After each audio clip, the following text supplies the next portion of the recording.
In today's video, I will show you how to turn off vibes on Tinder. Tinder introduced the vibes feature as a live 4-8-hour zany quiz event to help you test compatibility on everything from pop culture to whether it is normal to wear socks in bed, and participating actually gives your profile an algorithmic boost.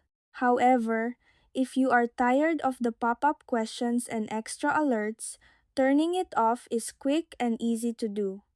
To start, open the app, tap your profile icon, and go to Settings. Now, you will need to scroll down through the Settings menu until you find an option labeled Q&A Events. This might take a moment since Tinder has quite a few settings to choose from, so just keep scrolling until you spot it. Here is something important to note.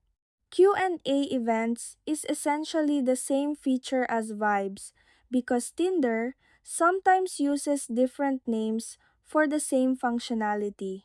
So, if you have been looking specifically for Vibes in the settings, this is where you will actually find it.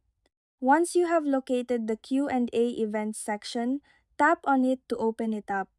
Inside this section, you will see another option that says Settings, so go ahead and click on Settings. Simply tap on this toggle button to turn it off. Once you do this, the Vibes feature will be disabled and you won't receive notifications or prompts related to Q&A events anymore. Though keep in mind, you can always turn it back on later if you want to shake up your matching game. And that's it. That's how you turn off vibes on Tinder.